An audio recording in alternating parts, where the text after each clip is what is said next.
in 12.2. We were in the middle of 12.2, right? Terrence shows we got to number 7. That kind of rough.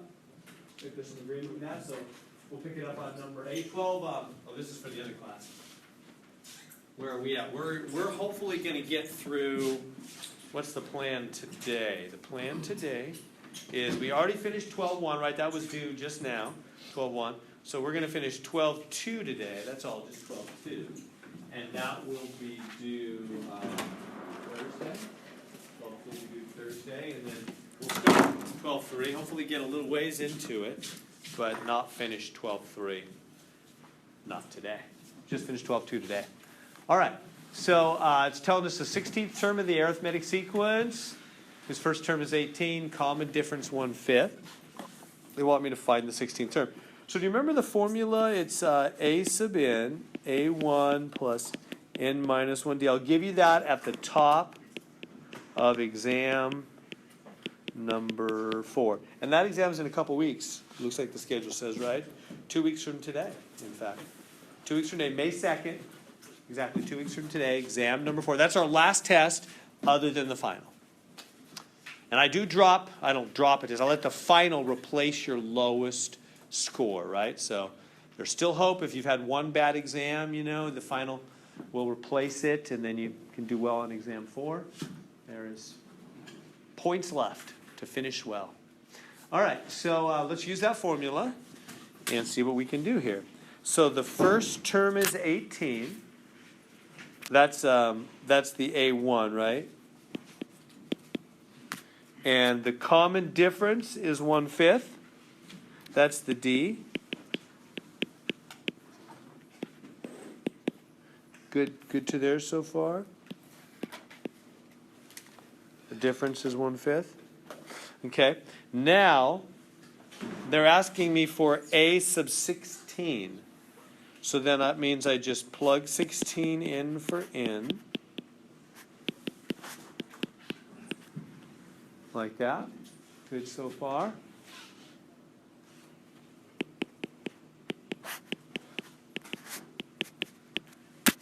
Good to there.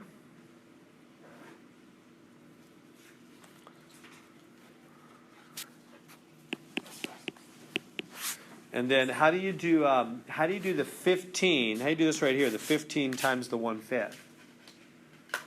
What do you do when a whole number is multiplying a fraction? Put it over 1, right? Isn't that good? And then just cross cancel. 5 into 15 3 times. So that's just 3.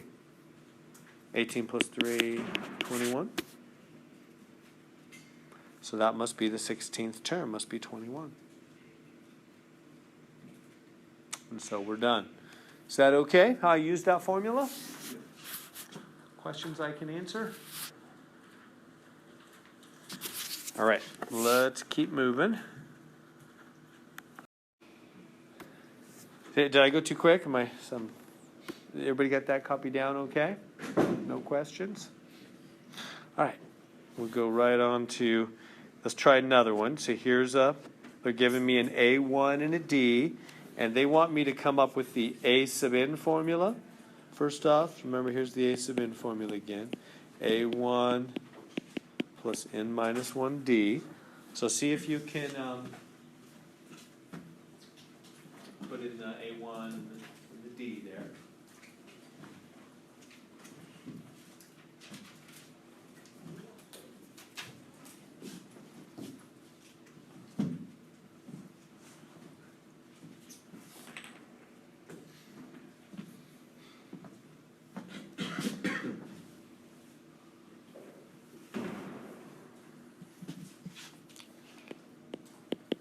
So A1 is root 13, and the D is also root 13.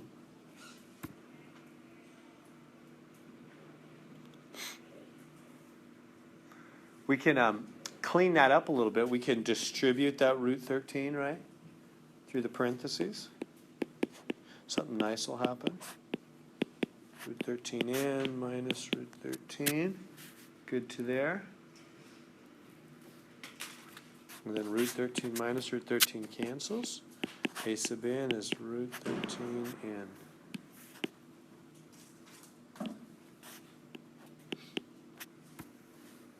good to there? So we have a sub n.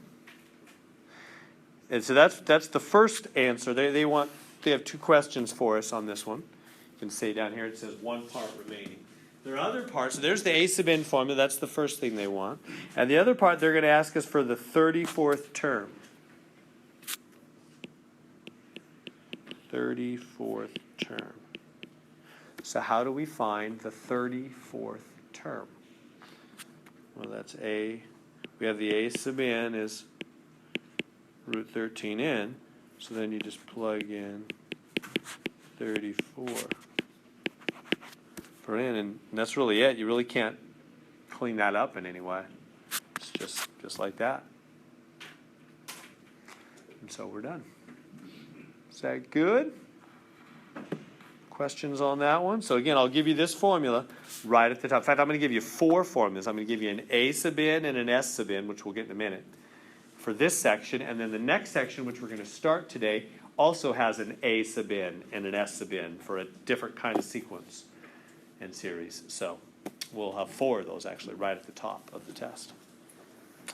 Okay. How about this one? They're asking for the 60th term. So again, you want to use the same formula. A sub n is a1 plus n minus 1d right at the top of the next test. Don't even need to put it on your 3x5 card. I'll put it right at the top of exam 4. So you can use that. I put in the a1 and the d. Try to find the 60th term, a sub 60. A just stands for arithmetic sequence.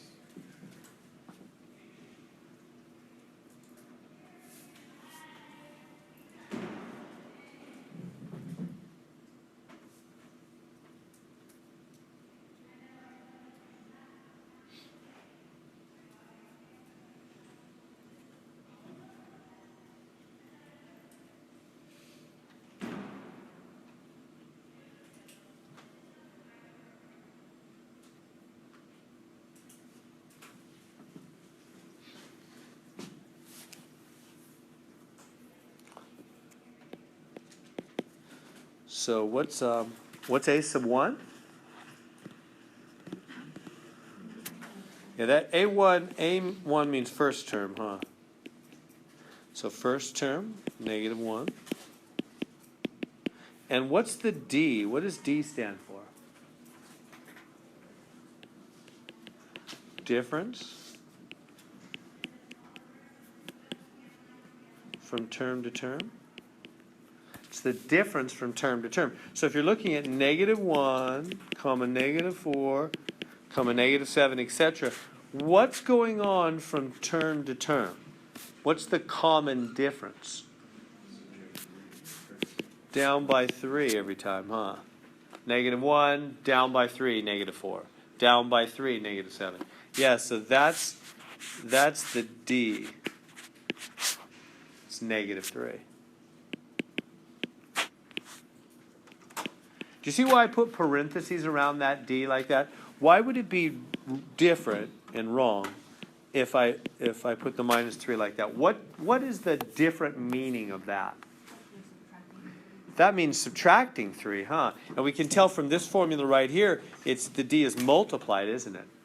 So you have to put parentheses, yeah.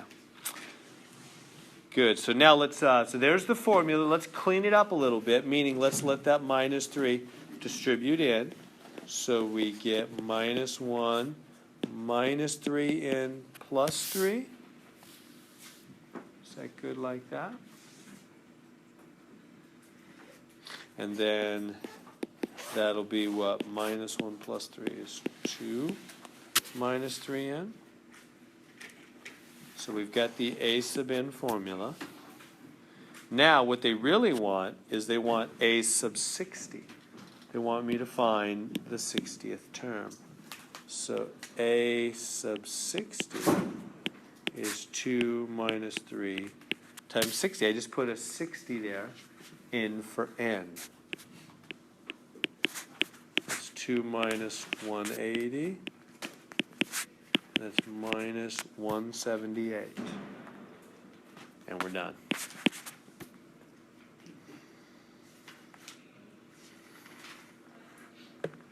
Questions I can answer on that one?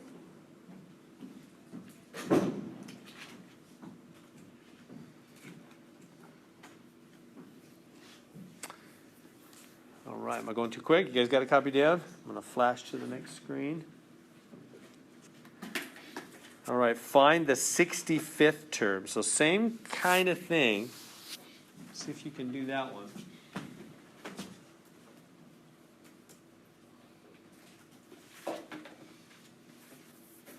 Same formula. Let me write out the formula for you. A sub n is a1 plus n minus 1d. So use that formula.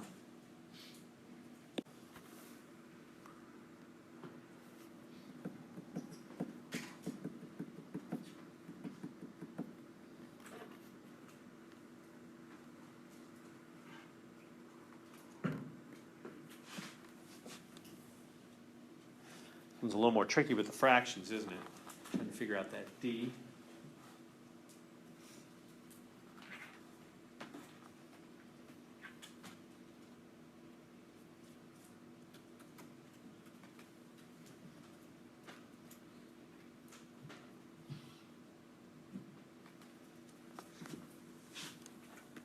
So the first term is 1. Second term is 4/3. Then 5/3, then 2, etc. So can you tell what's happening from term to term there? What's the common difference? Do you see that it's adding 1/3 every time? It's easier to see it from 4/3 to 5/3, right? It just added 1/3. But that 1 is really 3/3, isn't it? It added 1 to make it add 1/3 to make it 4/3. And then 2 is really 6/3, isn't it? See how it added 1 to 5/3? Added 1/3 to 5/3 to make it 6/3. So it really is adding 1/3 every time, isn't it? If you're ever unsure, like if you're looking at it going, I just can't tell it, it's hard to just spot it. Difference, since D does stand for difference, that means you could just take the second term minus the first term. Or really any term minus the previous term. And because it's a common difference, right? It's always the same difference. So, and you'll get it. So if you're ever unsure, if you're ever looking at one going, I just can't tell what the D is, then just subtract second term minus first term. 4/3 minus 1, that's 4/3 minus 3/3, and you'll go, oh yeah, it's 1/3. That is the difference. Okay, so we got the D. Bring that back. The D is 1/3. What's the A1? That's the 1. So put those in, clean up that formula a little bit, and then see if you can find the 65th term.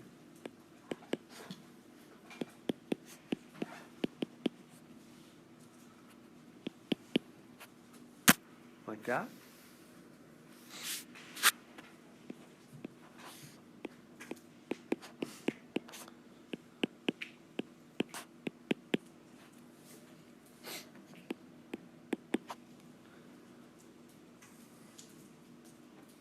And then 1 take away 1/3. Can I just combine those? What if you have a whole pie, take away 1/3 of a pie? What do you got left? 2/3 of the pie, huh? Just do it that way. Good to there so far? So that's about as much cleanup as we can do on the A sub n formula. Now it's time to plug in the 65, right? Because we want to find the 65th term. So let's do that. Over here, and so we say, okay, we have A sub n is 2/3 plus 1/3 n, so we want 65th term, 2/3 plus 1/3 times 65. Okay, now how do I do, again, what do you do with a fraction like 1/3? Multiplying a whole number like 65. How do you do this right here? Yeah, you make the whole number over 1, and then you just go top with top and bottom with bottom, huh? Since it can't cross cancel, you would if you could, but you can't cross cancel those, right? 3 doesn't go into 65, so I can't cross cancel, so just multiply straight, top, top, bottom, bottom. And so what do we get? 65/3. Add those up. 67/3. Is that what we're looking at? And I don't think that reduces, does it? I think that's just it. 67 thirds.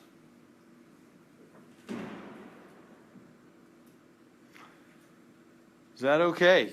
These getting more comfortable? Questions on that? All got it copied down? 67 thirds. All right, things are going to change here. Little bit of different situation. So now we're changing gears. They're going to tell me the 5th term and the 18th term. And from that, they want me to basically figure out everything about the series. They're going to ask me a bunch of questions. 3 parts remaining, first term, this term, that term, every term, whatever. So basically it's like figure the whole formula out is basically what they want me to do. From 2 pieces of information. The 5th term is 1, the 18th term is 40. Just from that, I should be able to figure out everything. How do we do it? Well, basically, it's going to be 2 equations and 2 unknowns. I'm going to use the a sub n formula, which is a1 plus n minus 1d, and I'm going to plug in the first bit of information and then the second piece of information. Now, one thing you got to keep straight, because it gets confusing, like what plugs into what slot sometimes. I've noticed over the years for students on this. Let me help. N is always the ordinal. Now, what do I mean by that? Like the th, meaning 5th or 6th or 33rd or that kind of thing. Numbers that have to do with ordering. Have you heard of that word, an ordinal number? So like it implies what order you're in. Like if there's a car race and the car finishes in 7th place, right? As opposed to maybe the car has a big number 5 on the top there. It's car number 5, but it finishes in 7th place. So 7th is an ordinal number because it implies an order. The 5, the number on the top of the car, that's just a number. It's not an ordinal number. It doesn't imply what order it's in. It's just his number, right? Like your Social Security number. That's just your number. That's not an ordinal number, right? Yeah. You got it. So to help with that, so whenever you see like 5th, you should think, oh, that's in. That's going to plug in for in. That always works. Ordinal numbers always plug in for in. So that's your in. So plug that in. So they're saying, look, the 5th term, so plug in for n5. The 5th term is a1, which I don't know yet. There's the n, so n is 5, as we just said. The ordinal is n. And I don't know d. But the 5th term, what is a sub 5? What does it equal?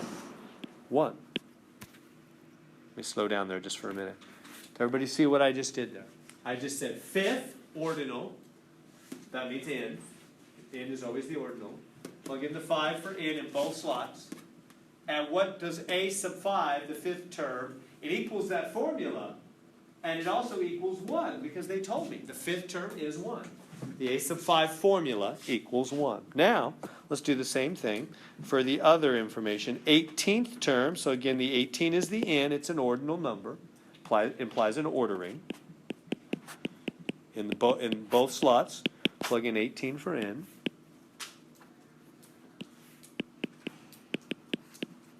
And it equals 40, because they're telling me the 18th number is 40. Is that good to there? So look, you can just kind of ignore these out here and just look at what we have. Let me clean these up again. This is A1. 5 minus 1 is 4, D, and A1. 18 minus 1 is 17, D. We good to there? I just cleaned those up a little bit. Good. Notice. It's like the substitution thing. Yeah, you can do substitution or elimination. It's 2 letters, 2 equations. Huh? We're used to like X and Y, but it's A1 and D, same deal. 2 equations, 2 letters, we can solve. Now, you can do whatever method you want, substitution if you want or whatever. Here's the thing I think is easiest. I never care, I'm fine with anything. But I think the easiest is just run a negative sign right through the top equation and then add them up and these will cancel. So I just see what I did. I just multiplied the top equation by -1. Right, the whole equation, both sides. And then add them up. I'm doing elimination method, really, the addition method it's also called. Because then these will be 0, A1, negative A1, and positive A1, 0. And now 17D and minus 4D is 13D, huh? 17 minus 4. And 40 minus 1, 39. See how I just went vertically there, straight up and down? The A1's canceled. Subtracted the D's. 17 minus 4 is 13, and subtracted the numbers on the right. 40 minus 1 is 39. Now I can solve for D, right? Bring it up here. So 13D is 39 divided by 13. D is 3. So I got D. Now, remember when you're doing two equations, you get one answer. How do you get the other? Just plug it in, huh? So I'm going to plug in. Where do you plug in? Anywhere you want. I usually just grab the first equation. So, and I'm going to use it like it was before I put negative signs through it. You could do it with the negative signs. It doesn't matter. Any version's fine. Plug in D is 3. Put it in right there. A1 plus 4 times 3 is 1. A1 plus 12 is 1. So A1 is minus 11, huh? So I've got A1 and I've got D. So I've got the whole formula now.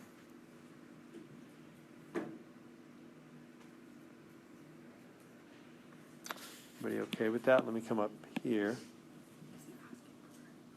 And I'll write the formula. And then I'll see if we can answer all the questions they have for us. I think they have a lot.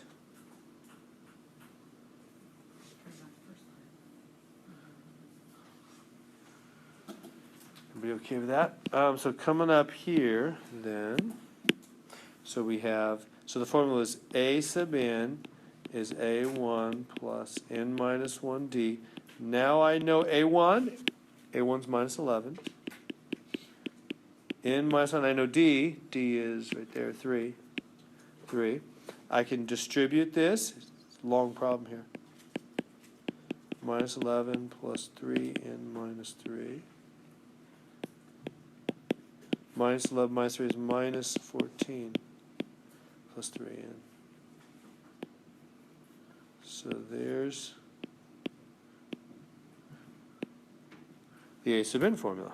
Minus 14 plus 3n. We good? We did all that work to get that A sub n formula? To find A1 and find D and plug them in? So now we should be able to answer any question they want to ask, now that we have that formula. So what's their question? What is the first term? Yeah, you plug in 1, huh? And you'll be able to get it. Let me erase this and do that. Oh, we already had A1, huh? Yeah, I'm doing something fancy. You don't need anything fancy, do you? Yeah, good, thanks. Yeah, so A1, first term, I'll just write first term, A1, same thing. First term, A1. Yeah, we figured it out earlier. What was it? It was negative 11. So that's the first question. So it says find the first term and the common difference. We did that. What's the difference? It was the, right here, the 3. Got that. A1, common difference of the, give a recursive formula and the formula for the nth term. This is the nth term. This is the last question I'll ask. Nth term formula. That is the formula for the nth term. Finally, they're going to ask you for a recursive formula.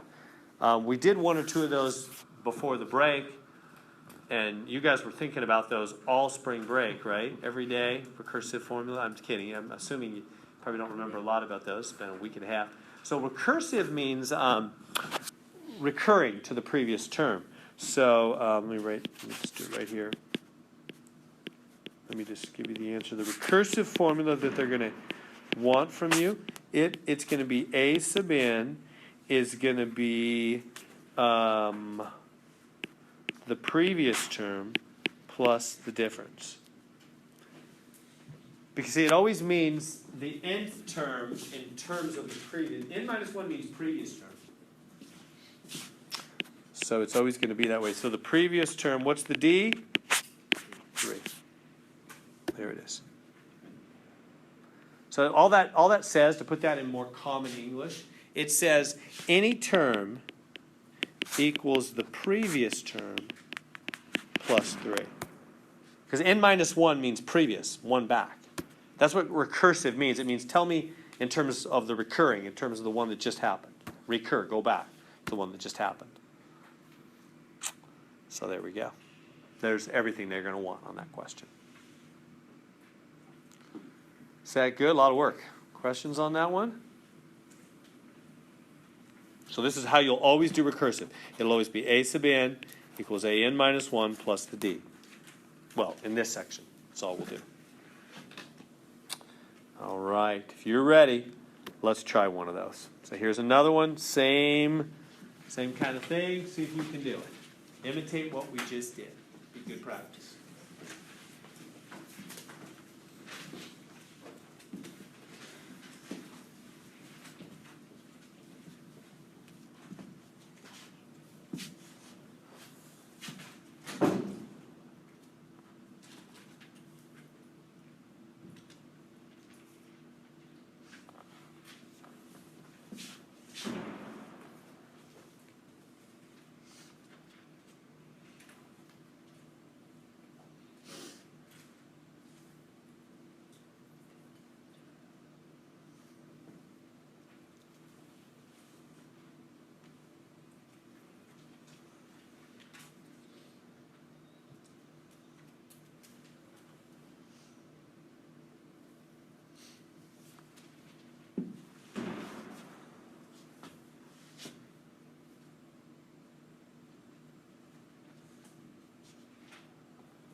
So we're going to write a sub n is a1 plus n minus 1d.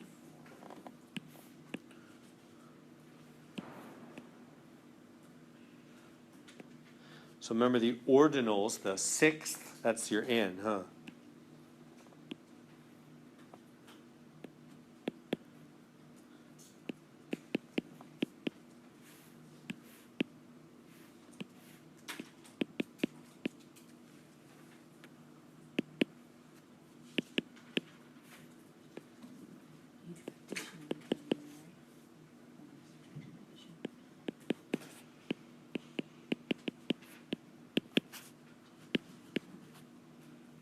You guys getting that okay? Do you have to plug it into the first one? I mean, do you have to plug it into the A1 plus 5D is negative 22? You can plug it into the second one. I don't think that'd be any easier, but either one's fine.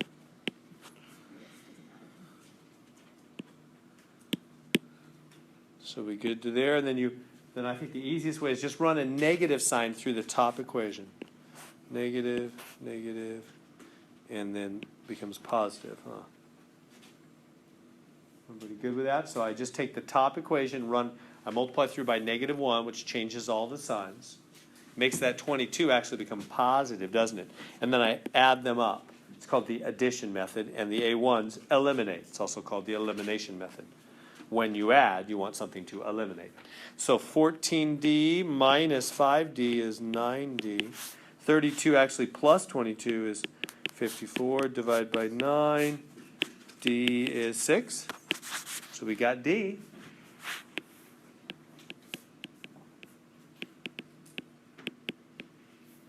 Now we plug in D equals 6. Where do we plug it in? Anywhere you want. I usually just grab the first equation before I ever messed with it.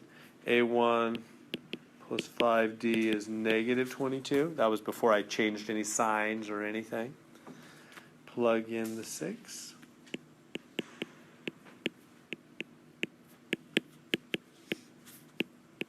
A1 plus 30 is minus 22. Subtract 30. A1 is minus 52. You guys get that okay? A1 is minus 52. So we've got A1, we've got D. So those are the first two questions they have for us. What's A1, what's D? And then they want us to put those together in the formula. So go ahead and stick those into the formula now. And write out the formula they want.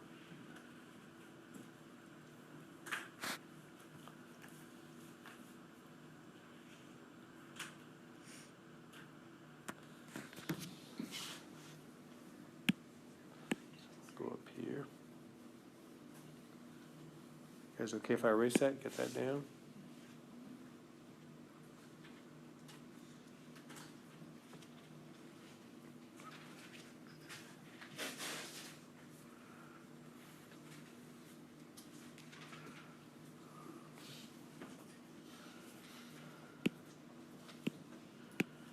So now we've got A sub n is A1 plus n minus 1d. A1 we now know is minus 52. D is 6. Distribute the D. 6n minus 6.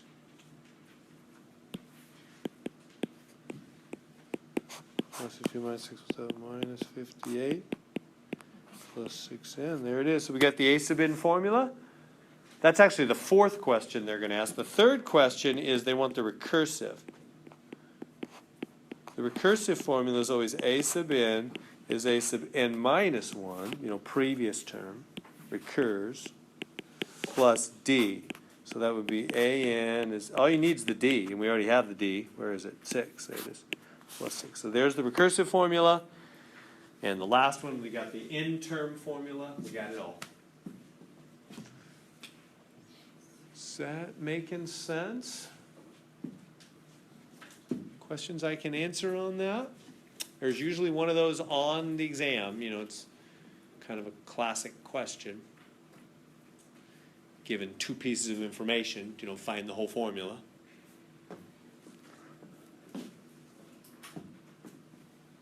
No questions?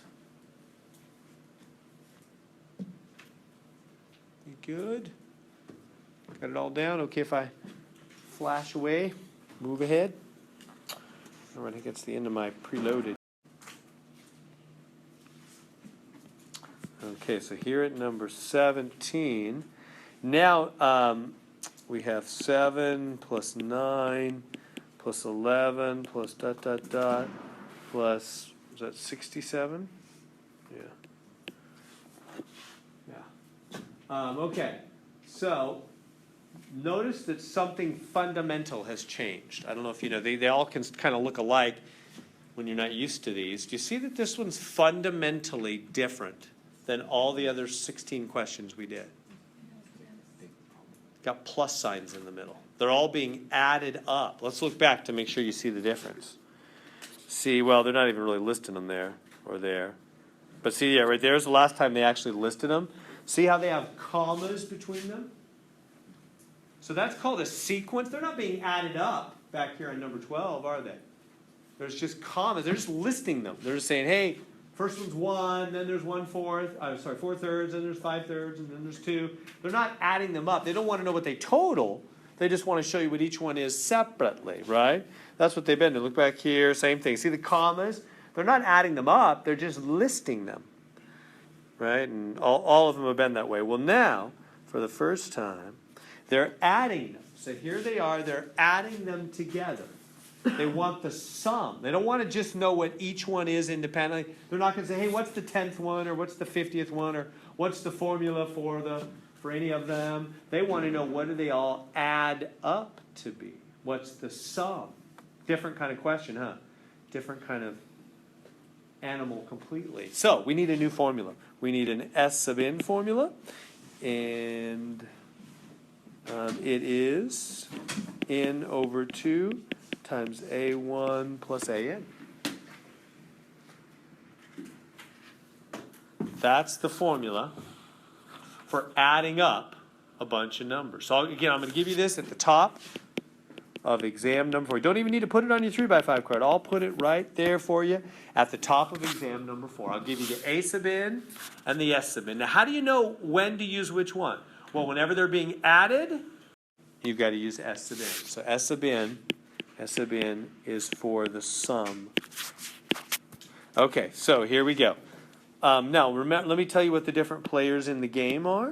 The n is always the number of terms. That's always what n is. A1, you know what A1 is, right? That's always the first term. A sub n is the last term. So that's what the different pieces are in this problem. N is the number of terms. A1 is the first term. A sub n is the last term when you use this S sub n formula. All right, here we go. Now, do we know the number of terms? Well, it's just 1, 2, 3, 4. No. ... There's a bunch missing, huh? I don't know how many terms there are. I have no idea. So let me just leave that as n for now. Do I know the first term? Yes. Yeah, that's 7. Do I know the last term? That's 67. First term, last term. Good so far? So all I need now is n. If I can just get my hands on n, I can wrap up this question. To find n, you know what we're going to do? We're going to use the other formula. This is hard. This one, you're going to use both formulas. I got to use the one we've been using, the a sub n. I've got to use that to find n, right? I need n. I need to plug in the number of terms, which I can't tell because of the ... I need to find n, the number of terms, in order to plug it into the main S sub n formula. All right, so how are we going to do it? So here we go. A sub n. Do I know A sub n? What does it say right here? Last term, that's the 67, huh? What's A sub 1? First, that's the 7. N's what I'm looking for. What's the D? Can you tell the difference from term to term? It's adding 2 every time, isn't it? So that's 2. So now I just solved that little formula for n. Distribute.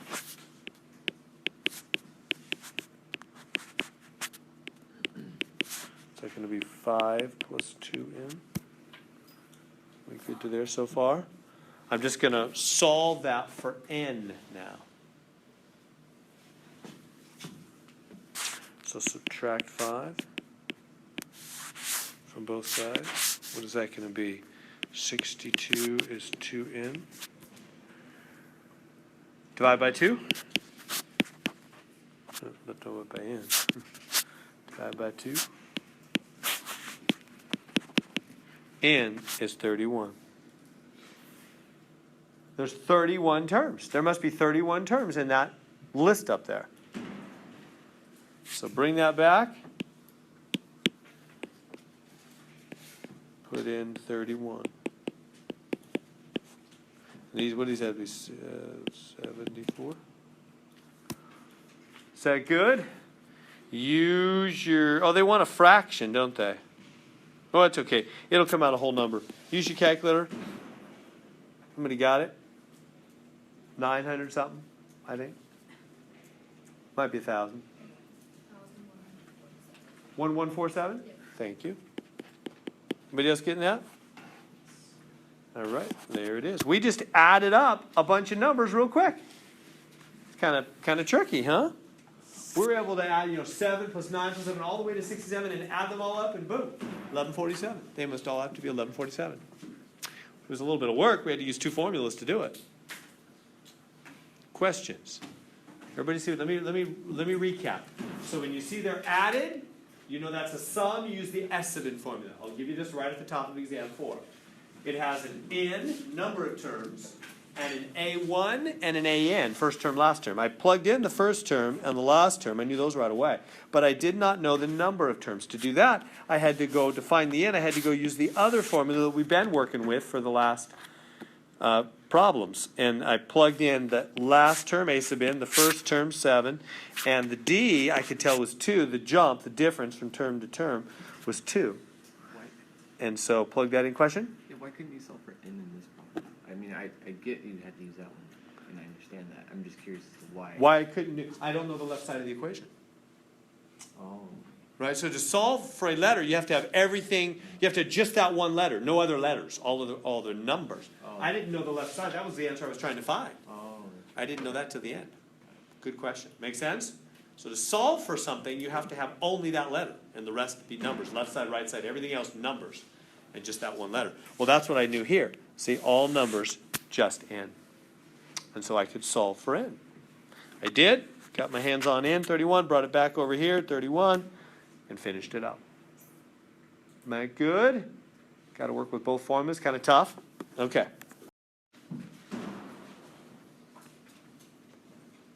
All right, try that one.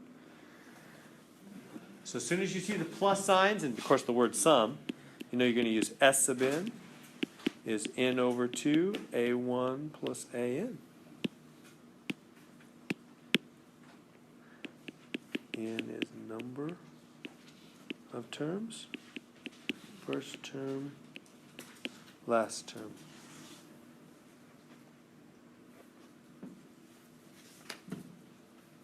Number of terms, first term, last.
All right, so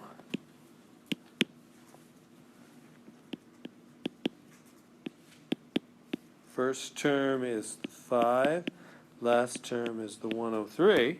So we have first and last, but we don't know n. To find n, we go over and use the other formula.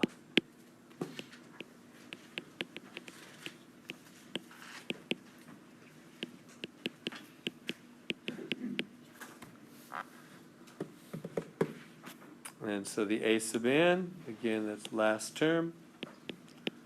103, a1, first term, 5. D, what's the D? What's the difference, the jump from term to term? Adding 7 every time, huh? Yeah, so we have everything, all numbers, left side, right side, everything except n we can solve for n. All right, and then bring it back. So distribute. 5 plus 7 and minus 7. What's that? Minus 2 plus 7n. Good. Add 2. Boom. 105. 7n divided by 7. What is that? 15? 15. N is 15. Bring that back. So now we can wrap up this question. S sub n is 15 over 2. Add those up. Was that 108? And show 4. What is it? 810? 810, thank you. So 810. You guys getting that? We just added up all those numbers that quick. 810. Questions on that? Does that make sense? So I'll give you both those formulas at the top of the next exam. Got to be able to use them. No questions? So think about what we're able to do, right? 5 plus 12 plus 19, dot, dot, dot to 103. We're able to add up all those numbers super quick using these formulas. Those all add up to be 810. And it's this little formula. It's n over 2 times first term plus last term. Now, I don't like to give formulas like they're magic. That's not fun for me. I don't know if it's fun for you. Math isn't magic, it's logic. So did I show you already where that came from? Gauss driving it? I don't think so. I didn't think so. I showed the other class. So let me show you. Gauss came up with this. You guys ever heard of Gauss, Carl Friedrich Gauss? He was probably the greatest I don't know, one of the greatest for sure. One of the top 3 people would rate him, Newton, anyway, who knows, Archimedes. So Gauss was certainly one of the most prolific math discoverers ever. Anyway, 4th grade, he was like, no, he was younger than that. 4th grade, he did this trick. I was like 4 years old. He was correcting mistakes in his dad's bricklaying business, the books. His dad was a bricklayer, and he would, Gauss at like 4 years old or something, goes the saying, he would correct mistakes in his dad's adding in the bricklaying, in the books, the business books. Anyway, he was in the 1800s, 1700s, 1800s? 1800s. I believe Gauss was the 1800s, so not that long ago. It isn't like the, way back. 1800s, he was in Germany, some small village in Germany, Gauss. Anyway, he just, in 4th grade, he discovered this formula. He was actually 3rd or 4th grade. I'll show you how he discovered it. He went on from there, just to do amazing stuff. He was, when he got done with, elementary school or high school or whatever they did back then, a little bit different. He was younger. His dad wanted him to take over the bricklaying business. But thankfully, the village jumped in and said, no. Gauss is a genius. We're going to pool our money together and send Gauss to the university. So they did. They sent him off, and Gauss went up to the big university, and he would quickly be ahead of his professors, just quickly discovering things way faster than they were, and proving things way beyond them. He used to have a saying, few but ripe. That was Gauss's saying, meaning he discovered new things in math and science so fast that he didn't have time to publish them, because publishing takes time. He would only publish the big ones. So a lot of times, other friends would come to Gauss and say, hey, Gauss, I just figured out this special thing. And Gauss would go, oh, yeah. He'd look back and just, I found that out a couple months ago. Yeah, that's a good one. Go ahead and publish that one. He would just do the big ones, right? He did. When I took Physics 4b, I don't know if you guys are going on the math side. That was the hardest class I ever took in junior college anyway. It's the calc-based physics. You got to finish calculus first, or at least do calc 1, calc 2. And then you go on to the physics series 4A, 4B that uses calculus. The second one, the electromagnetism one about magnetic fields and electric this and that using calculus, was very, very hard, challenging. In that class, there were 4 main formulas that whole class is around. And Gauss had 2 of them. He had 2 of the 4. I mean, he was a big shot. He was really, really, really big. Anyway, so let me show you what he did in the 4th grade. Here's what Gauss did with this he derived this little formula we have right here. He basically, so the saying goes, the historical saying, it's considered fairly accurate. He was in class, 3rd grade, 4th grade, 2nd grade, I don't know, something like that. And the teacher, I think the teacher just wanted to buy time. I don't know, I'm guessing, because the teacher said, hey, kids, I want you to add up the numbers 1 to 100. Right, all the way to 100. And they had those little slates, right? They didn't have paper and pencil like they had in the 1800s. They had slates, little chalkboards, right? And so I want you kids to add up the numbers 1 to 100. Find what they all add up to be and bring me the total, right? Now, how would you do that? You would go, well, 1 plus 2 is 3. Then add 3, 6, and then add 4, 10, then add 5, 15, right? And then add 6, 21, add 7, 28, add 8. Got to slow down now. 36, add 9, it's at 45, add 10. So I'm 1/10 of the way there, but they're going to get a lot harder, huh? Add 11, add 12, with a little slate, erasing every time, That's, I think the teacher's just trying to buy time for the students to do that. Well, here's what Gauss did. Instead of all that monkey business, which all the other kids were doing, Gauss thought, what if I just write the numbers out, the top of my little slate thing here, 1, 2, 3, etc., 98, 99, 100. Okay, I'll just write them out. And then he said, hey, how about if I just write them backwards down below? I mean, you just try stuff. It wasn't Einstein that said, for a scientist, imagination is more important than knowledge. This is the kind of thing he meant. He meant you just try stuff. You just imagine something weird and give it a shot. Sometimes good things happen. So that's what Gauss did as a 4th grader. He just said, look, what if I just write this list backwards underneath and then add them up? What will happen? Well, let's see. If you add up 1, it's just going to add vertically now, right? 1 plus 100, what's that? 101, okay. Then 2 and 99, just add vertically. What's that? Well, it's 101 again. 3 and 98, it's 101 again. Okay, what there? Well, 101. Okay, yeah. So these are all coming out 101. So Okay, yeah, sure, that's cute and everything, but so what? Is that something amazing? Yeah, it is. Do you see it? How many, if you're interested in adding up the whole list, which is what we're trying to do here, how many 101s do we have? Yeah, we got one in this slot, one in that slot, one in this slot. Look at the numbers at the top. One in this slot, one in this slot, one in this slot. We got 100 of them. We have one in every slot. We have 100 101s, don't we? But that's the list twice. That's adding up the list forward and backward. That's twice as much as we need, right? That's the list twice. So what can we do to fix this? Divide by 2. Do you see the formula there? Right? It's number of terms over 2. First term plus last term. 1 plus 100. First term plus last term. That's the formula. That's why that works. That's exactly what Gauss did, right? It's real easy. You just work this out. 100 times 101 is 101 with 2 zeros at the back, right? Multiply by 100. And then divided by 2. Half of 10,000 is 5. Half of 150. 50-50. So the saying goes, I don't know how true this is. Gauss quickly did that, brought up the answer to the teacher 50-50. And the teacher thought he must have cheated. Put him in the back of the room. He was in trouble. So I don't know if that's true, but that's what the saying goes. Anyway, there it is. That's where that formula comes from. It's just Gauss just logicked it out like that. That's how all the math formulas come about. Somebody had a good thought. To me, that's interesting. That's what I enjoyed about math is when you look at a hard question and you see a good way to attack it. You're like, oh yeah, if you just reverse the list, there it is. So there's the formula. N over 2 times first term plus last term. That will work. So, all right, have you seen that before? That's a big Greek S called sigma. It's just S in the Greek alphabet. So what that means, that's a big S. It's a Greek S. And it stands for sum. That's all it is. It's like another S. All the S's always stand for sum.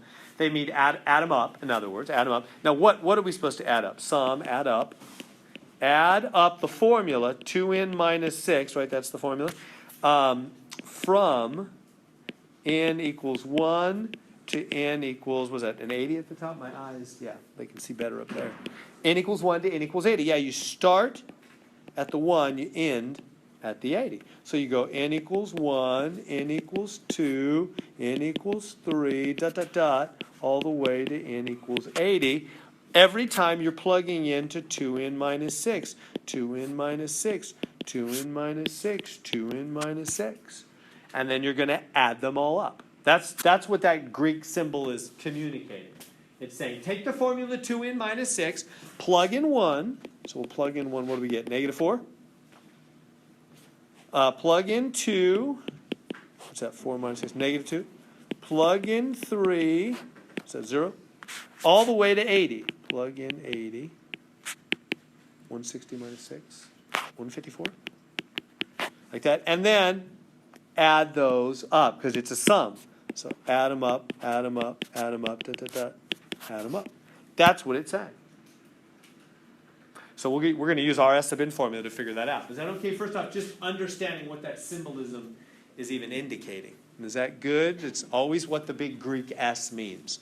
It means take your formula, your 2n minus 6, plug in 1, 2, 3, all the way to 80. You start at the bottom number, you end at the top number.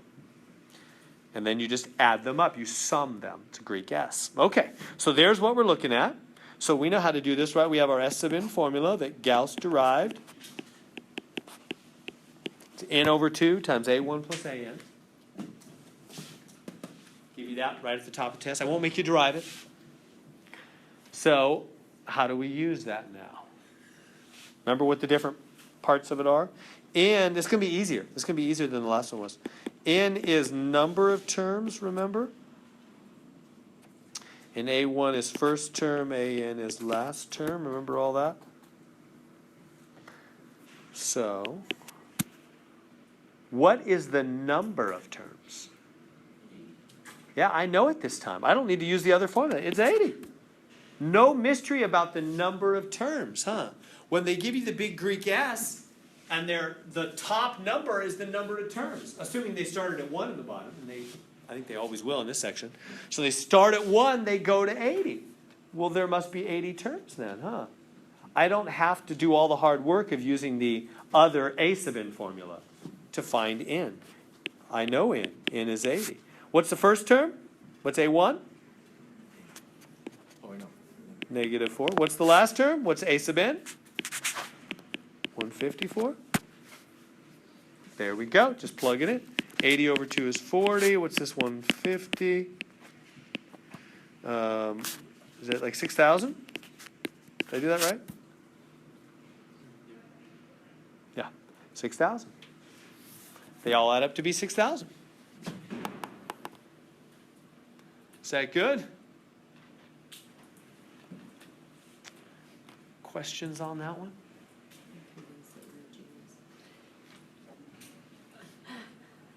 All well and good. So we keep using the S sub n formula. N over 2, A1 plus AN. Right, 8 terms, first term, last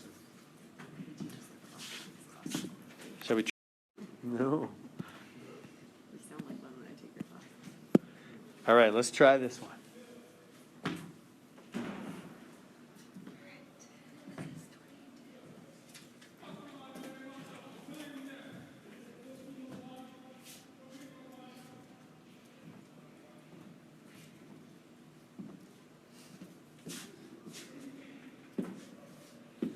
Carissa was just asking if my teachers thought I was a genius. Yes, always. No, it was totally not that case. In fact, I remember my daughter's starting Cal Poly in the fall.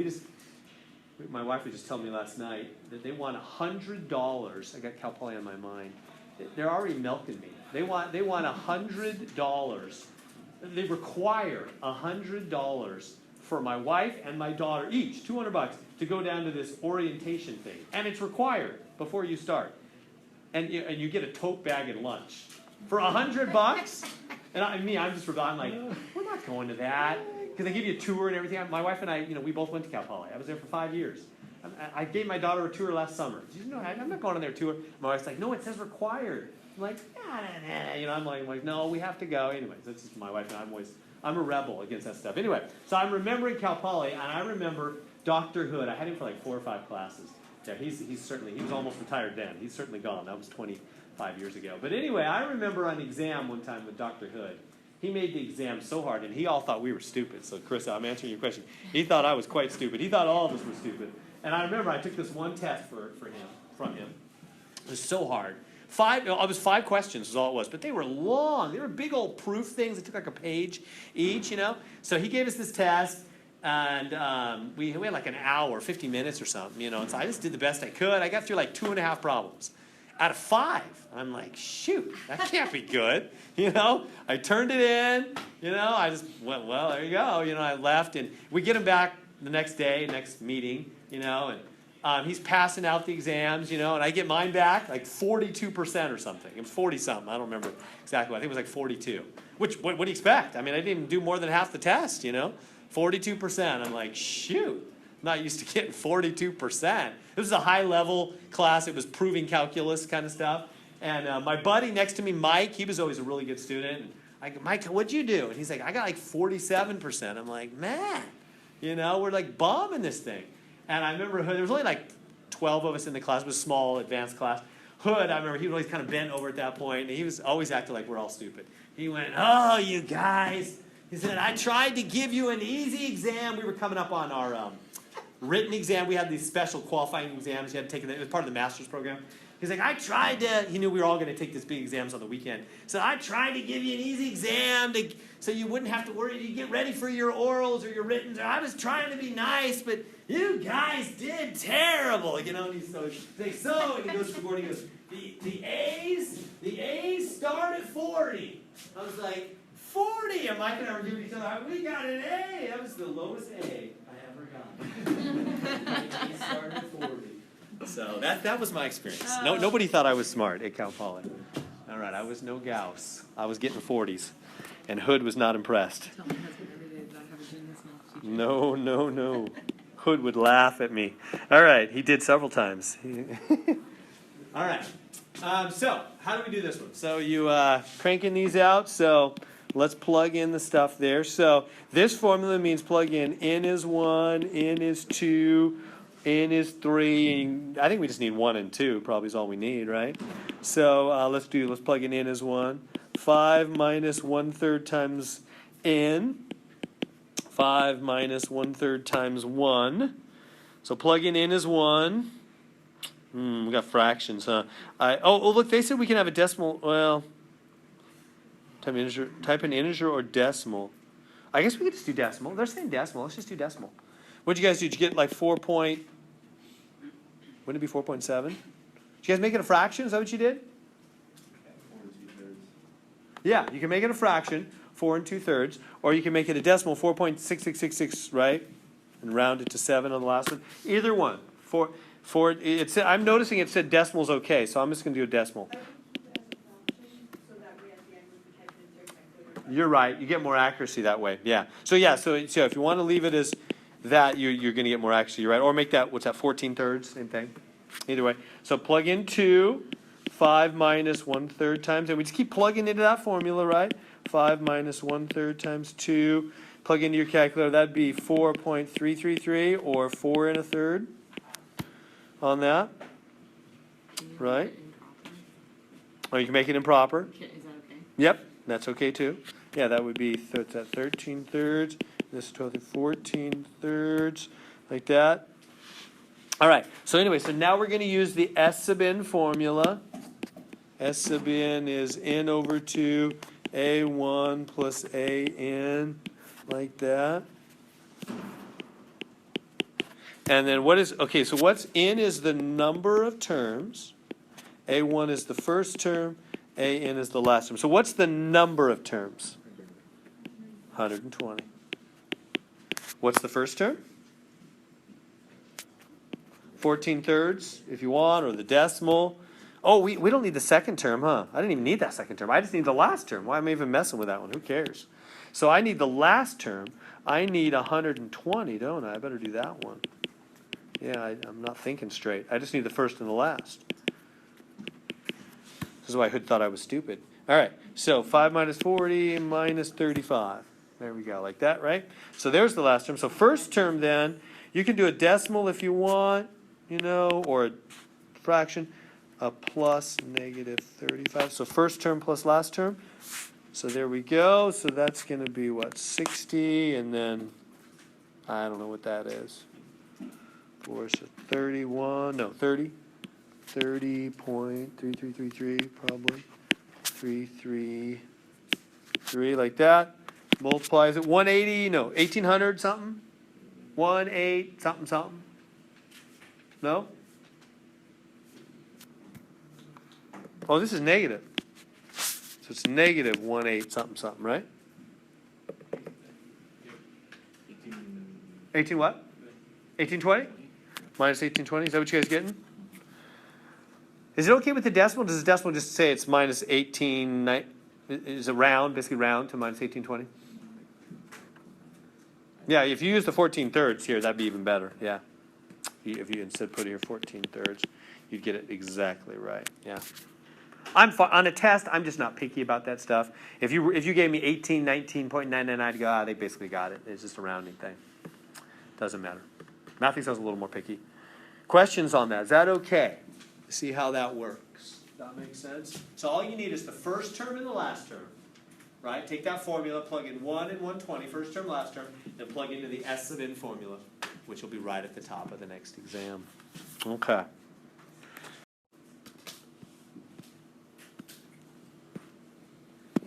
All right, so find the sum of the first 80 terms of the sequence. All right, give that a try. So again, it's sum, and it even says S sub something. So we know we're going to use the S sub n formula, n over 2, a1 plus an is discovered by Carl Friedrich Gauss. Number of terms, first term, last term.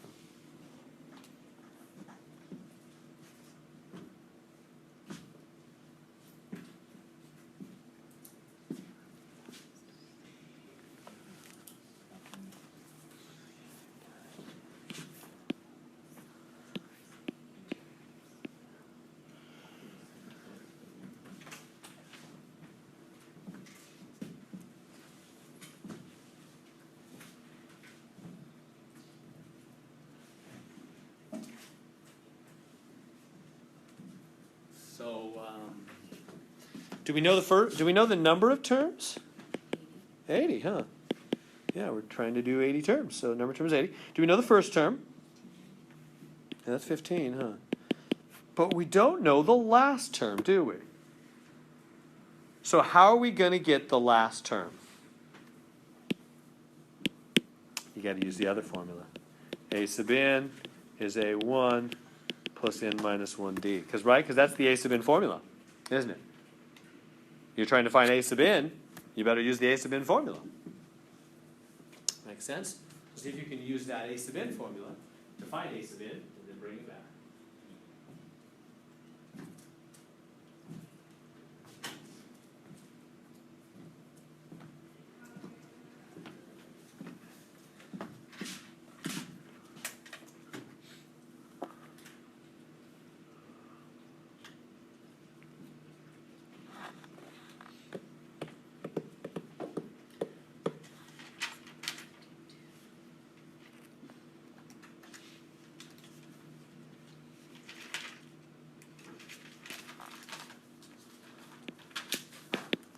So A1, the first term is 15. N is the number of terms. That's 80 again. The D, what's the difference from term to term? 2. It's going up by 2 every time, isn't it? Up by 2, up by 2. Like that. So AN is 15 plus 79 times 2. What's that? 158, 148, 158. So then add that up. 173. So bring that back. 173, like that. We good? And so then S sub n is what? 40 times 1, something 88. All right. Somebody got that? What's that number? So what is it? 7520.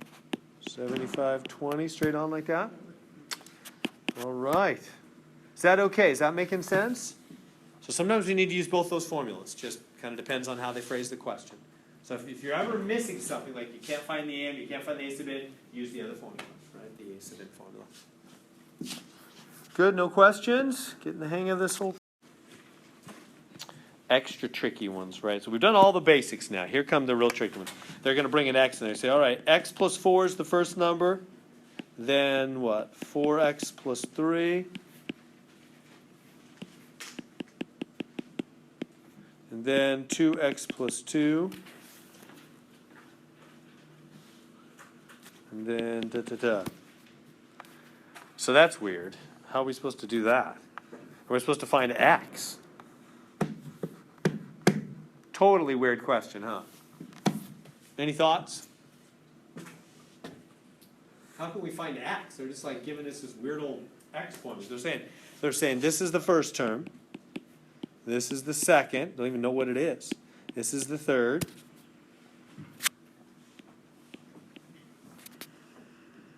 How am I supposed to find x? They're saying it's an arithmetic sequence. That's the big clue. It's an arithmetic sequence. What does that mean? It's an arithmetic sequence. So what? It's an arithmetic sequence. What does that mean? Somebody said, hey, is that an arithmetic sequence? Or what is, right? What if you're walking down the street this afternoon and somebody says, you're in one of them college math classes?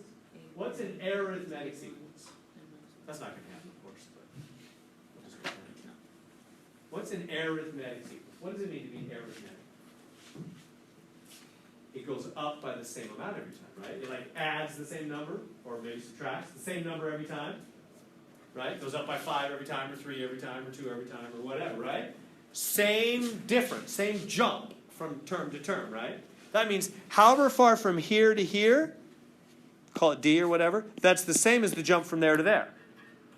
And all the way through, right? That's what it means if we're saying these guys are part of an arithmetic sequence. That means from the first term to the second, whatever you add to the first to get the second, that's the same thing you add to the second to get the third. It's consistently the same number, whatever that number is. Right? It's the same difference. It's a common difference. Got any ideas now? Could you do like 4x plus 3 minus 2? Yeah.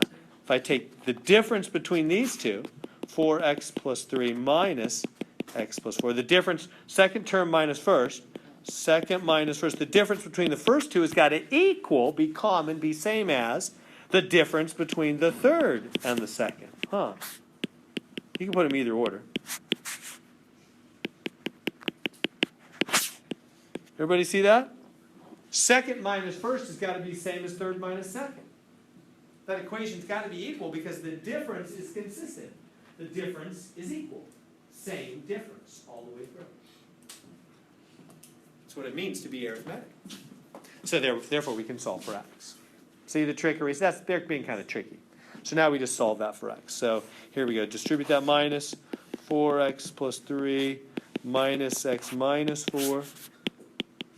2x plus 2 minus 4x minus 3. So 4x minus x was that 3x minus 1. It's 2x minus 4x minus 2x minus 1. Got to solve for x. So what? Let's add 2x to both sides. Boom. So then let's bring it over here, I guess.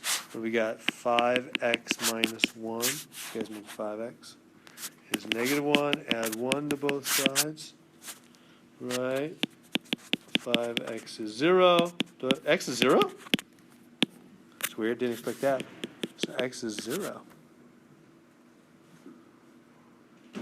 Ha, they're right. 4, 3, 2. Yeah, you're seeing it. You're seeing it, Chris. So yeah, go back, put the 0 in, put the 0 in, put 0. What, that means the first number was 4, the next was 3, the next was 2. That is an arithmetic. That's going down by 1 every time. Yep, that makes it arithmetic, doesn't it? That's weird. So x is 0. So that's a pretty strange question. That's all I wanted is x. What does x have to be to make this thing arithmetic? Yeah, we're going to have some kind of special equation, yeah. So, all right. So, okay, arithmetic sequence, what are we talking about here? First term is 13, difference is 7. Sum. They're giving me the sum, so what formula am I going to use? The S sub n, huh? Because they're giving me the sum. That's the big clue. So n over 2, a1 plus an, right? Remember, this is number of terms. First term, last term, right? Okay. And they're telling me the sum is 5980? So the S sub n, the sum, the left side is the 5980.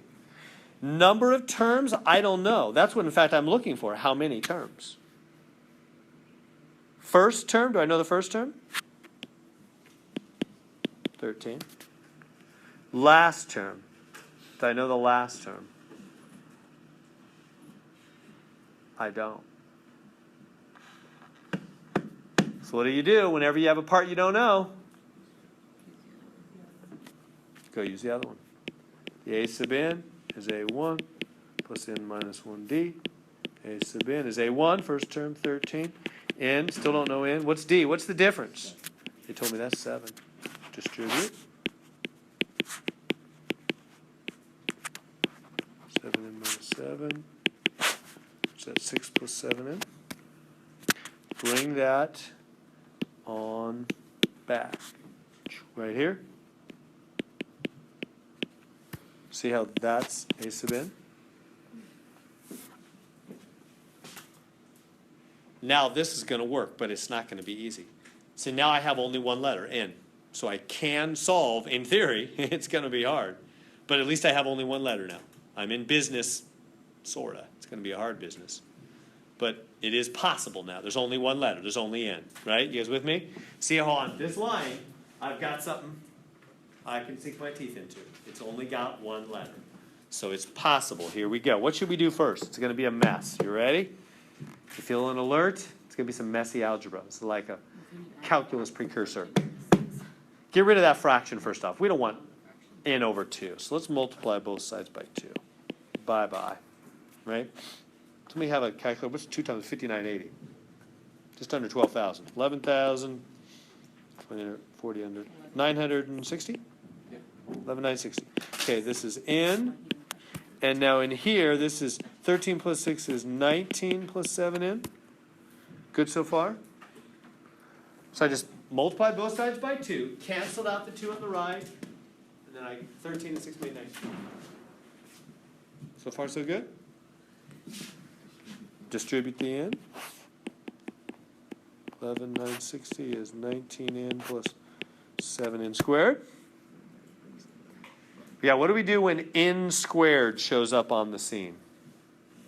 Bring it over factor. Bring it over, get a zero factor. Yuck. It's just get, and that factor 11,960, I'm gonna prefer to use the quadratic formula. It's gonna be easier. Negative b plus or minus square root of b squared minus 4ac all over 2a. That's where I'm going, just because it's easier than factoring 11,960. You can try it with your calculator, you know, try guessing around with the numbers. I don't think it's gonna be easy. So, okay. Well, let's come on up here. So yeah, I'm going to go 0. I'm going to bring that 11,960 to the side. Put these in the right order. 7n squared plus 19n minus 11,960. Everybody see what I did there? I just put them in their order, the A, B, C, A, B, C for the quad, for the quadratic formula. Right, you ready? Quadratic formula, negative b plus or minus the square root of b squared minus 4ac all over 2a. Because it's just too hard to factor, at least for me with those big old numbers. Oh, yeah, no, those are just ugly numbers. I'm just going to do the quad. Well, I mean, there's an app for that. Yeah. Oh, there's a If you quad wanna out. If you want to save time. Nice. What are the end? Oh, it factors it. How nice. That's very nice. All right, I'll just keep cranking it out and see what we get. So let me see that. The thing is, so our answers should be, from that you can tell the answers, should be 40. 40 is the only real answer. Anyway, so here we go. Negative b, negative 19 plus or minus the square root of b squared minus 4 times a times c. Am I on the When screen? you use the quad, the whole thing is divided by 2a, right? What's that? When you use the quad, the whole thing is divided by 2a. The whole, good point. Exactly. It's the whole thing, not just the front part or something. Right. That's a common mistake algebra students always make. Good job, Carissa. You're right on. Negative b, negative 19 plus or minus the square root b squared minus 4ac.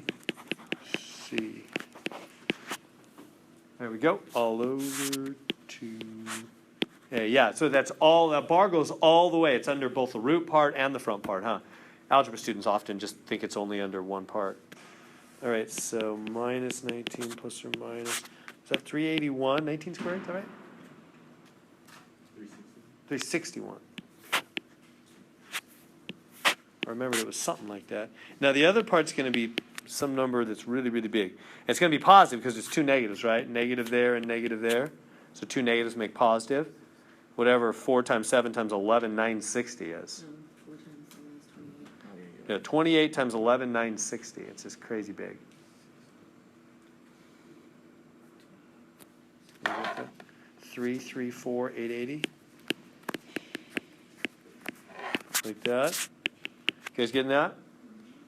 And then keep going. This is an ugly problem. Then add those up. It's going to be 335. Something too hard. I don't know. What is it? 241. Thank you. Over 14. We're really getting close. All right. Now I'm hoping that's rootable. Tell me when you hit the square root of 335, 241, something clean happens. 570. That's when you know you're on the right track. You're like, things are going to work out. I'm making it. So coming up here, minus 19 plus or minus. Well, I already forgot it. What was it? 579. 579. So the root of that ugly 335, 241 was a clean 579. So then you do the two options. Minus 19 plus 579 and 14. That's going to be 40. That's the only real answer. I'm getting that from Terrence's previous thing. And this one's going to be a fault. This will be negative, and you can't have a negative number of terms. So you throw that answer. Remember, math isn't real. Math is made up to describe things that are real. So math is just running numbers, and math will tell us some other negative answer and say, this works. This works. These numbers work. Well, math, in the real world, you can't have a negative number of terms. There's no such thing. So we throw that away, because the universe in which we live can't have that. So 40 terms is the only answer. I assume that the other one does, this does come out to be 40, right? I'm assuming, because Terrence showed me the other answer. Yeah, good. So that was a pain. I'm probably not going to put that on the test. That was a big pain. I mean, there might be one of these last few. I don't remember. I don't think so, to tell you the truth. Questions on that one? Yeah, I think I might put this one on the test. At least I've seen it in old tests in the past. So yeah, I do put one of these. It's usually, this one's a little more reasonable. It's not, that last one was really, really hard.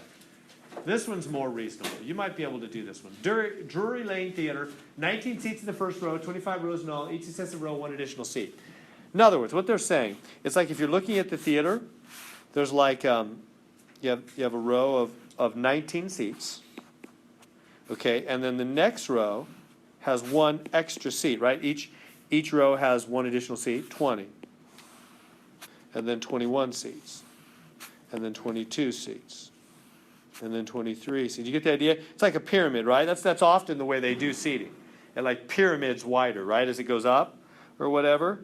And it keeps going, dot, dot, dot. And there's a total of 25 rows. Get the idea? 25 rows altogether. Starting at 19 seats, then 20, per row. So this is 19 seats in this row, 20 seats in this row, 21 seats in this row, etc. So it just gets wider, it pyramids out. Wider and wider and wider. How many total seats in the theater? So give that a try. You should be able to do that. That's very common, right? That's how they would count the number of seats. Instead of counting the 1, 2, 3 all the way, they'd use a math formula, right? It's a very common arrangement for seating.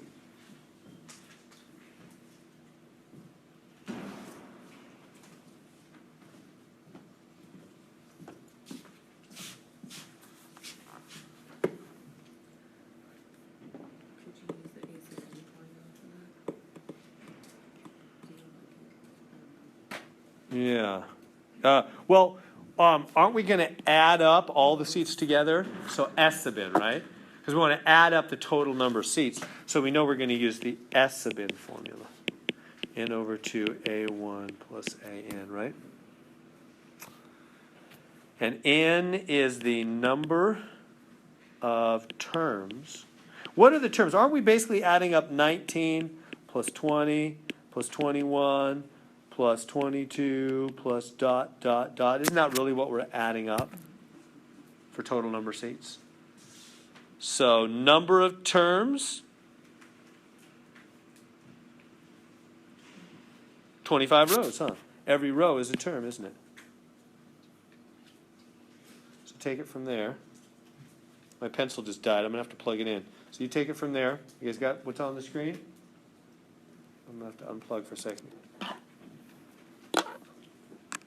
So keep working that one out. So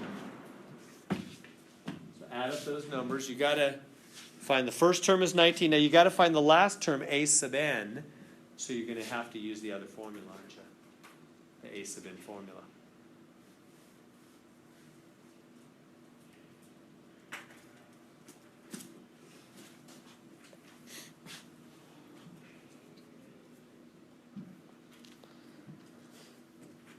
So use that a sub n formula.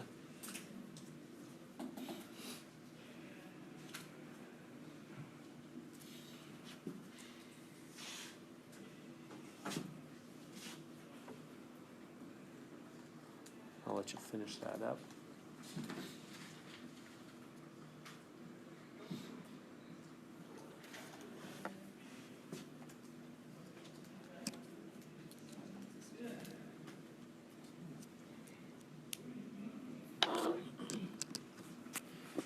All right, so S sub n, number of rows is 20, number of terms 25. First term is 19. Last term, now what is the last term? Well, got to use, I'll come up here. A sub n is A1 plus n minus 1d. So, A sub n is A1, first term, 19 plus number of terms, 25 minus 1 times d. What's the difference from term to term? 1. Everybody seeing that? So a sub n then is 19 plus 24 times 1. That's 19 plus 24, huh? 44, 43? 43.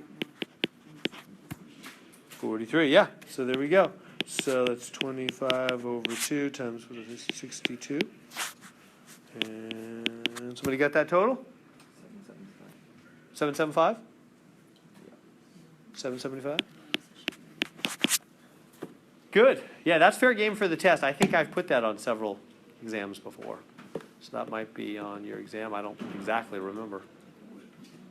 Does that seem reasonable? Like you could do that? Pyramid seating kind of thing?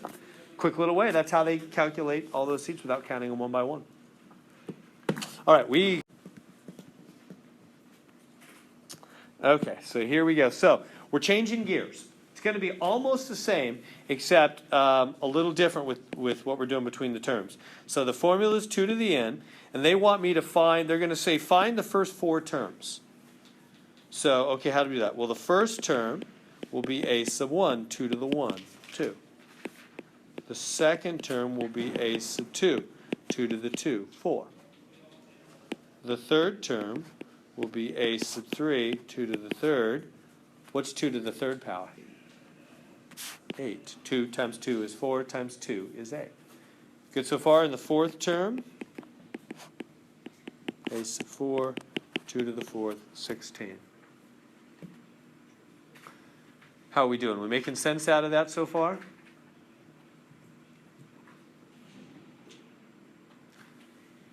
Because there's one other question. But so far so good. I just took that formula, the 2 to the n, and I plugged in 1, 2, 3, and 4 for n. Because they're saying find the first 4 terms. Just plug in 1, 2, 3, and 4. And now they're going to say find the ratio. That's different. We've been talking about common difference. You tell me, if I list out 2, 4, 8, 16, and on we go, that's the numbers we're finding so far, right? It's not adding the same number every time, is it? It's not like all the problems in the last section we just finished. It's not adding the same number every time. What's it doing every time? Multiplying by 2. That makes it geometric. It's not arithmetic. We're not doing arithmetic sequences anymore. It's not adding, subtracting. That's what arithmetic was, right? Remember when you first learned math, you're doing arithmetic? That was adding, subtracting. Right? That's for arithmetic sequences. You add the same number or subtract the same number from term to term. That was the last section. Like the problem we just did with the seats in the theater, right? Those were all arithmetic, adding or subtracting the same number every time from term to term. Now this section is geometric. Meaning what? Meaning we're multiplying or divide. Geometric means multiply or divide the same number every time from term to term, not add, subtract. So it's all raised up a level. We're multiplying, dividing. Everything else is going to be the same. We're going to have an a sub n formula, an s sub n formula, just like we did for the last section, but they're all different because now from term to term we're multiplying or dividing the same number, not adding or subtracting. Okay, so they want, what do they want? Oh, the ratio. They want to know what's being done. The ratio is 2. We call it ratio because if you take any number divided by, like 4 over the previous number, you get 2. Or 8 over 4, you always get 2. It's the common ratio. It's the jump, 2. Make sense? That's what they're asking for. They want the first 4 terms, and they want the ratio. What's causing the jump from term to term? It's multiplying by 2.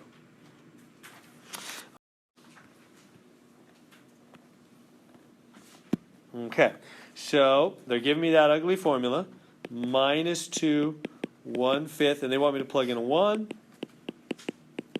a 2, a 3, and a 4. Because they want the first 4 terms in the sequence.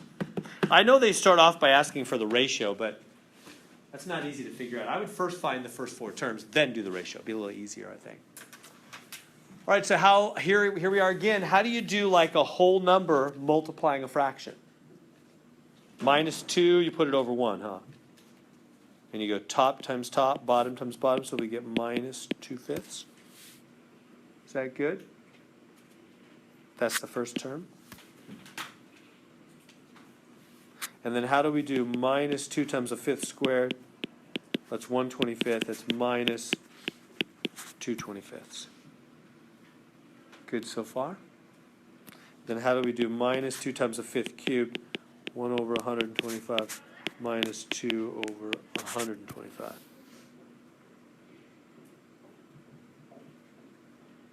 Good? And then minus 2, use your calculator, I think it's 625. So you have minus 2 over 625. So there's the first 4 terms. I just took the formula again and plugged in 1, 2, 3, and 4. Crank them out in your calculator. There's the first 4 terms. If you want to list them sideways, you could do that. You don't have to. But here's how we're used to seeing them, huh? Okay, now here's my question. What's the jump from term to term? What's causing this guy to become that guy, and this guy to become that guy, and this guy to become that guy? What's being done from term to term? Yeah, it's multiplying the bottom by 5. In other words, really multiplying by 1/5, huh? Everybody see that? It's just multiplying by 1/5 every time. Because the top is not changing. Don't be thrown off by that minus 2. That's always there. That's not change. The change is you're multiplying the bottom by another 5 every time, huh? So you're multiplying by 1/5. So the ratio, the common ratio, is 1/5. You can't say 5. You have to say 1/5 because it's the bottom 5, right? 1/5. Is that good? So far, so good. We okay? I want to get a couple. Okay. So 5 to the n minus 1 over 9 to the n. Same thing. Let's plug in 1, plug in 2, plug in 3, plug in 4. 5 to the 1 minus 1 over 9 to the 1. 5 to the 2 minus 1 over 9 to the 2. 5 to the 3 minus 1. Kind of running out of room here, huh?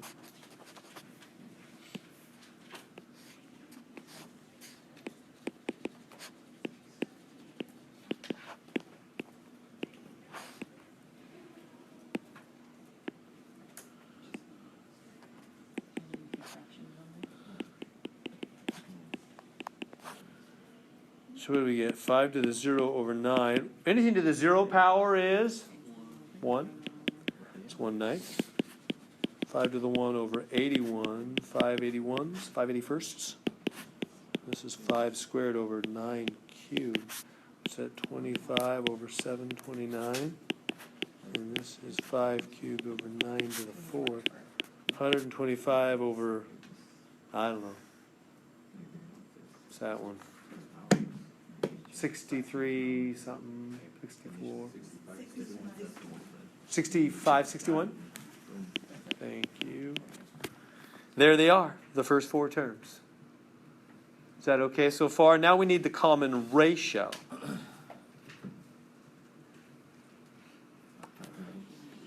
Yeah, can you tell, like, what makes this become that? Like, what's being done? It's times the 5 on the top and a 9 on the bottom. Same thing here, times the 5 on the top and a 9 on the bottom, huh? Yep, that's the R. 5/9. Good? On that? So just take these formulas, plug in 1, 2, 3, 4, get your first 4 terms, and then notice what's happening from term to term to make the jump, what it's multiplying by. So I'm going to give you a new formula. Okay, so time for a new formula. So the a sub n formula is going to be a1 times r to the n minus 1. That's for geometric. So we have an a sub n formula for this section, which is different than the a sub n from the previous section. So again, I'm going to give you all these at the top, all 4 formulas at the top of the next exam. Don't even have to put them on your 3x5 card. There'll be 2 a sub n's, 2 s sub n's. You got to know which is which. At the top of the next exam. Okay, so how do I use it? Well, what's A1 always mean in all these formulas? First term. What's the first term? Oh, they're saying initial term A. I wish they'd said A1. I don't know why they suddenly changed their notation. And all of a sudden they're just saying A. They mean A1. You can tell because they say initial term. So it's A1. So minus 9 times. The R they're telling me is 8. 8 to the n minus 1. So there's the formula. Now, they want me to particularly find a sub 5. So they want me to plug a 5 in for n. Am I going too quick? See what I'm doing there? So I found the a sub n formula in general. And now, I'm plugging 5 in for n. What do we got? Minus 9 times 8 to the 4th is some really big number. What is it, Samantha? 4096. Oh, and then times the 9?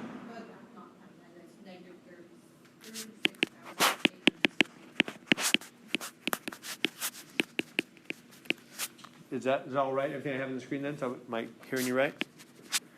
So there's our answer for the 5th term. It's a big 5th term. So that makes sense. What I did is plugged 5 in for n to the formula. So, well, we're just getting going. I was hoping we'd get a little further, but we have an ambitious plan for Thursday is to finish up 12.3 and 12.5 actually as well. I want to finish 2 sections. All right, so 12.2 is due on Thursday. That's all that's due on Thursday. Welcome back from spring break. We've only got like this week and 3 more. If it's an encouragement to you, the finish line is in sight. This week and 3 more. We're done with lecture, and then we just have our final. In fact, our final's 4 weeks from today. You'll be done with this class 4 weeks from today. May 16th, final exam, done. So it'll all be over in 4 weeks. Hang in there, work hard for 4 weeks, and you're free. If anybody didn't get their exams back, I got the old exams here. Or if you had questions on them, I'm glad to answer those. Have a good day. How does your final work? Are you